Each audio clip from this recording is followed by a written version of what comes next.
All right, guys, what's going on? Welcome in. So, man, today, first day of free agency. It's been so much fun. The Jets are making moves. A couple of rotational edge rushers. Minka, Fitzpatrick. Let's freaking go. Demario Davis also now brought back to the fold. Third stint with the Jets. But we have some breaking news, right? Breaking news, of course, basically coming out every 5 minutes. But breaking quarterback news. Tua. Atlanta Falcons. Now, the Jets were linked to Tua. I know there's probably a lot of Jets fans that are thrilled with this news now that he won't become a Jet. We're looking at the market and how it's starting to take shape. We saw Malik Willis sign a 3-year, $67.5 million deal with the Dolphins. I thought he was going to Arizona. It seemed like everybody thought that he was going to the Cardinals. You just had the connection there, right? But he's going to Miami. Now, Geno Smith supposedly really liked the Dolphins situation and was in consideration there. Being from there and whatnot would have honestly been a cool story. But now that Miami's kind of off the table, the Dolphins aren't going to double dip and bring Geno into the fold, I would imagine.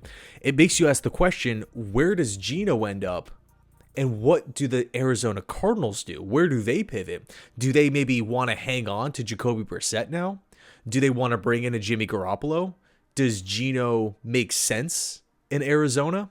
And quick side note, Kyler Murray still has to make his decision. I would assume it's probably going to be with the Minnesota Vikings.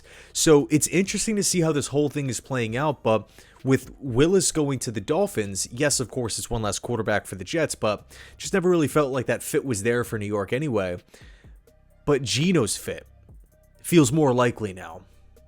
But Carson Wentz is still out there. I don't really view him as a starting, a viable 17-game starter for this upcoming season. I'm kind of viewing Wentz as that 2026 version of Tyrod Taylor, spot starter off the bench. That is the bridge between the go-to starter and maybe a day 3 rookie. Or I don't know, maybe the Jets love Ty Simpson when it's all said and done. We'll see how it plays out. Lots of moving parts here. But Tua off the board, and now Atlanta I'm going to assume they're done searching for quarterbacks. Flacco was linked to Atlanta. Jacoby Brissett was linked to Atlanta. So this game of musical chairs, it's going to be so much fun to watch to see how it continues to pan out. My guess is Kyler winds up with the Vikings. But with Geno Smith right now, where else could he realistically start? Arizona, Cleveland. He was obviously not going back to the Raiders. Pittsburgh, you got to kind of think that Rodgers is coming back to the Steelers with McCarthy and them trading for Michael Pittman. It feels very much like it's going to come down like the Jets are going to be a finalist here for Geno.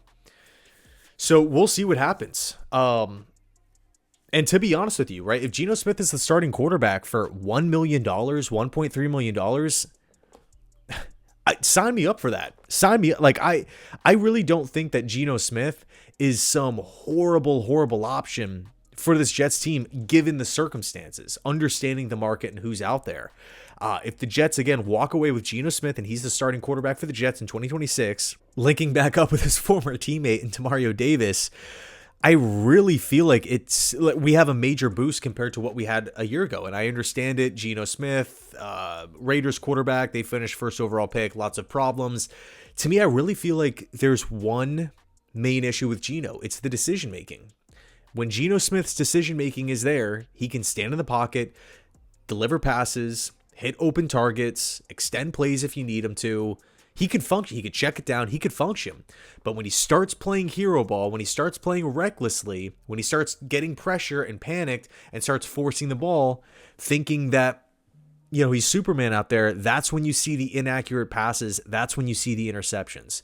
He's going down with the sack and he'll try to launch it to the check down anyway, and the safety on the ball or the corner in the flat just jumps the route as the running back's turning his head. It's just smart plays. If you can get Geno Smith to really play high-level decision-making game manager football, I think he's a viable option. I really do believe that. A year ago, he signed a massive extension with the Raiders, and the Raiders gave up a third-round pick for him. So to go from that 1 year removed to a $1.3 million contract as a go-to for sure starter who physically can still hold up and play in the cold, I would be on board for that. I really would. Again, given the circumstances, I understand I'm not coming on here talking about trading for Lamar or Josh Allen or Pat Mahomes. I get that these names aren't super exciting, but all things considered, if we're just looking for that bridge to get us to 2027, who gives us the best chance to win? I would argue Geno Smith probably does over a lot of the guys on the market.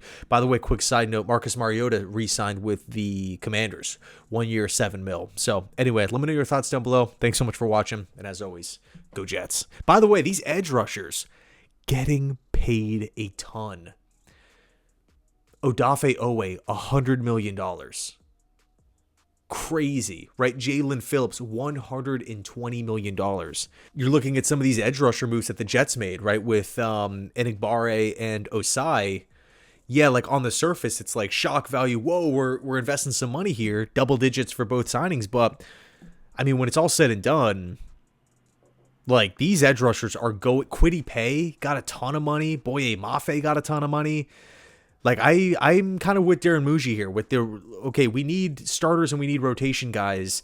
If we can go out and grab a couple high upside rotation guys for way cheaper of a price tag, let's just go down that path because we have the second overall pick to go make noise in the edge department as well. So anyway, let me know your thoughts down below in the comment section. Thanks so much for watching. Oh, by the way, Brian Thomas rumors. What's going to happen there? What's going to happen there? Thanks so much, and as always, go Jets.